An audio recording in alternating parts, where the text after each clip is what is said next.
علماء کرام نے بڑے پیارے طریقے بتائے. پہلے تو ظاہر یہ تھا کہ بھئی پبلک میں بیان کیا تو پبلک میں جا کر یا گلیوں میں جا کر آپ نے اعلان کیا. اب تو سوشل میڈیا کا زمانہ ہے, کچھ ویڈیو بنا کے ڈال رہے ہوتے ہیں, انسٹاگرام تو ٹویٹر تو پتہ نہیں کیا کیا چیزیں, موبائل فون, فیس بک, یوٹیوب, تو اب غلط غلط مسئلے لوگ شیئر کر رہے ہیں.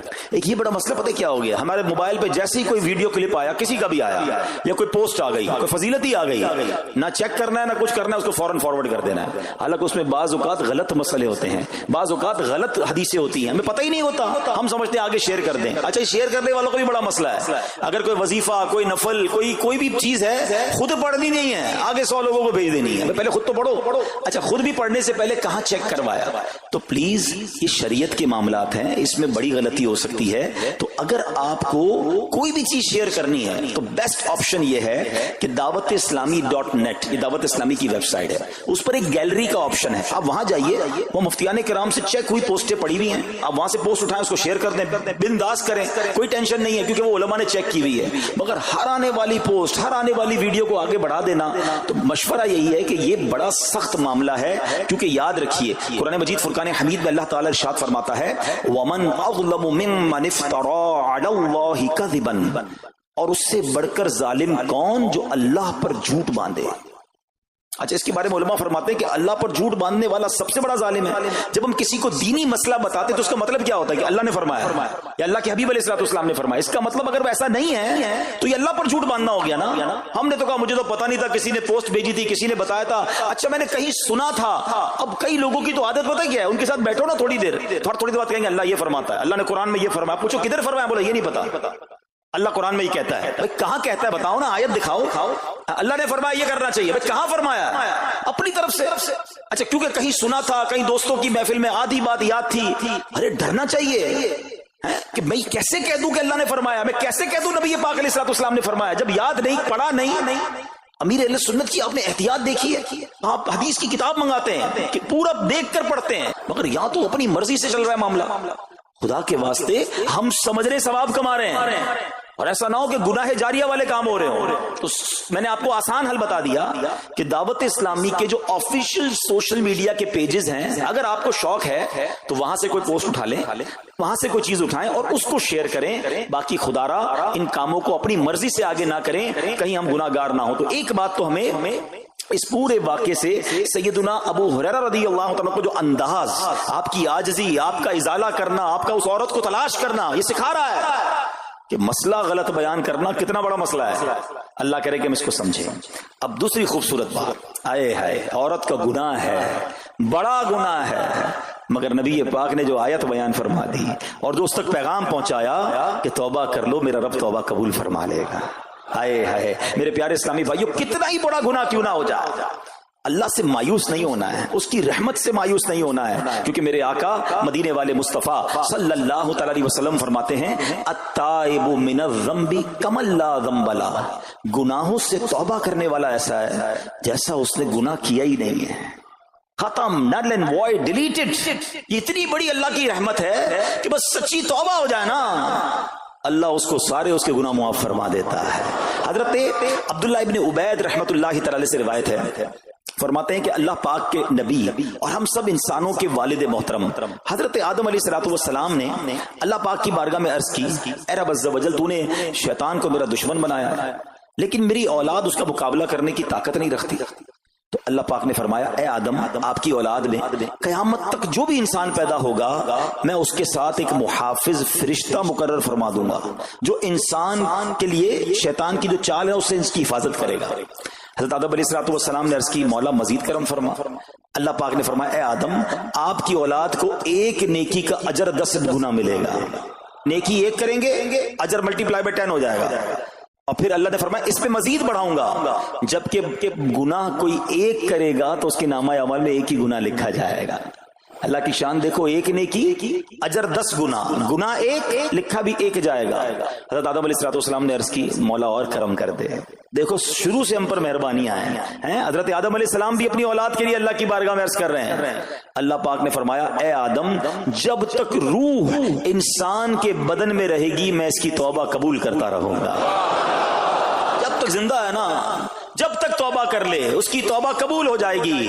اللہ اکبر، کتنا کریم ہمارا مولا ہے، ہمارا پروردگار کیسا رحیم ہے۔ جب بھی گناہ ہو جائیں فوراً اللہ کی بارگاہ میں حاضر ہو جایا کرو، اپنی غلطی کا اقرار کر کے شرمندہ ہو جایا کریں، انشاءاللہ کریم توبہ قبول ہوگی اور گناہوں کی میل سے دامن صاف ہو جائے گا۔ ارے توبہ جب ہو جائے نا اور بندہ سچی توبہ کر لے، دیکھو اللہ کیسا کریم ہے، کیسا کرم کرتا ہے۔ ایک بزرگ کے بارے میں آتا ہے حبیب عجمی رحمت اللہ تعالی علیہ، ان کا نام تھا، ابھی بہت بڑے آپ اللہ کے ولی گزرے ہیں، بصرہ کے رہنے والے تھے، مگر توبہ سے پہلے آپ کی زندگی بڑی عجیب تھی۔ آپ بڑے امیر آدمی تھے، لوگوں کو قرضہ دیا کرتے تھے مگر سود پر قرضہ دیا کرتے تھے، سود لیا کرتے تھے۔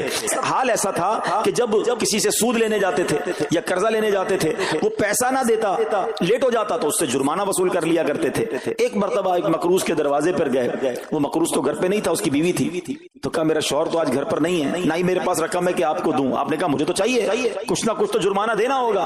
تو اس نے کہا ہم نے ایک بکری ذبح کی ہے، گوشت تو سارا بانٹ دیا، کھا لیا، اس کا سر موجود ہے، آپ نے کہا یہی دے دو۔ سود میں پیسے نہیں ملے تو بکری کا سر لے آیا۔ اچھا اب جب بکری کا سر لے کر آئے تو اپنی زوجہ کو کہا کہ پکاؤ اس کو، تو زوجہ بولی گھر میں نہ لکڑیاں ہیں نہ دوسرا راشن ہے۔ چنانچہ اب لکڑیاں اور دوسرا راشن وغیرہ بھی دیگر مقروضوں کے گھر گئے اور وہاں سے سود میں کسی سے لکڑیاں پکڑ لی، کسی سے دوسرا راشن مسالہ وغیرہ چیزیں پکڑ لی، وہ بھی لے آئے، کہا لو پکاؤ۔ اب زوجہ نے ہانڈی بنائی، ابھی کھانا تیار ہو رہا تھا کہ اتنے میں ایک بھکاری آ گیا۔ حضرت حبیب عجمی نے اس وقت تو توبہ نہیں کی تھی، اس بھکاری کو بھی باتیں سنا کر نکال دیا، گھر سے نکال دیا۔ اب کھانا تیار ہو گیا، کھانے کے لیے بیٹھے، مگر جیسے ہی زوجہ نے ہانڈی کا ڈھکن اٹھایا نا تو وہ سالن جو تھا بکری کے سر کی بجائے پورا سالن خون سے بھرا ہوا تھا۔ زوجہ نے پکار کر کہا کہ دیکھو تمہارے اعمال کا نتیجہ، تمہاری کنجوسی کا نتیجہ، پوری ہانڈی خون سے بھری ہوئی ہے، سود کا مال تھا نا۔ اب ہانڈی کا یوں خون میں بدل جانا آپ کے دل پر بڑی تنبیہ ہوئی، بڑا اثر ہوا کہ یہ میں کیا کر رہا ہوں، میں کون سی روزی کما رہا ہوں۔